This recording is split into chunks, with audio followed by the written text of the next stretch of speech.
비엔나에는 가볼 만한 미술관과 박물관이 넘쳐 흐릅니다. 그 많은 공간들 중 오늘은 맥을 가보려고 해요. 본격적으로 돌아보기 전에 맥 내부에 있는 레스토랑인 살롱 플라폰에서 먼저 식사를 했어요. 식당 자체가 디자인을 만끽하기에 너무 좋은 이곳은 디자이너 미하엘 엠바허가 오스반트 헤르트틀의 가구들과 요제프 프랑크의 직물을 이용해서 멋진 공간을 만들어 두었습니다. 그래서 식사 중에도 눈앞에 아름다운 색상들과 소재들, 나무의 결들을 구경하며 느긋하게 즐길 수 있었어요. 혹시 방문을 계획하시는 분들이 계신다면 꼭 예약하실 것을 추천드립니다. 오스트리아에 있는 동안 한국과 해야 할 미팅이 있어서 점심시간에 이 아름다운 식당에서 잠시 진행하기로 했어요. 점심으로 따뜻한 브로콜리 크림숲과 리조또를 먹었습니다. 돌아보기 전에 이 박물관에 대해서 잠깐 얘기를 해보자면 이곳의 정식 명칭은 빈응용미술박물관이에요.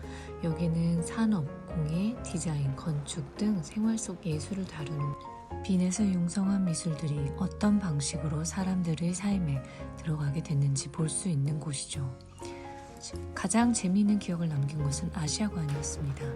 멀리서부터 입구를 바라보며 걸어가는데 가건물에서나 볼 수 있을 것 같은 나무 목재들 안에 정형화되지 않은 형태로 도자기들이 마구 바닥에 놓여져 있는 것이 너무 이상했거든요. 지금 이곳이 전시관이 맞는지 아니면 한창 공사 중인 현장을 잘못 들어온 건지 혼란스러웠어요. 결국 방안을 지키고 있던 경비원분께 여쭤봤죠. 지금 이 상태가 전시인 건가요? 그분의 답이 재미있었습니다. 바로 그 포인트를 노린 건 아닌지 생각해보세요. 믿을 수 없지만 자꾸 의아해하면서도 보게 되는 것. 전시라고 생각하면 보통 떠올리는 모습.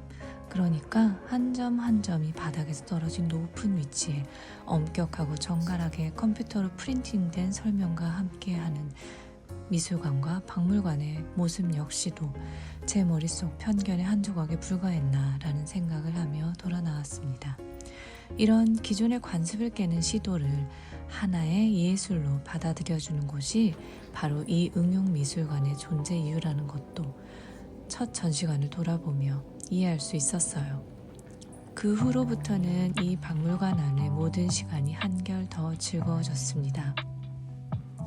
이곳을 돌아보고 있노라면 우리가 현대 생활 속에서 매일 쓰고 있는, 매일 보고 있는 수많은 가구와 건축물들이 1900년대 비엔나에서 새로운 시도를 해보던 사람들의 손끝에서 탄생했다는 것을 알 수 있습니다.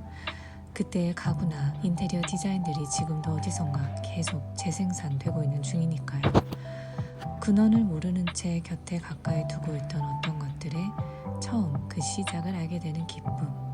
그런 순간들을 가득 만끽할 수 있었던 빈 응용 박물관에서의 시간들이었습니다.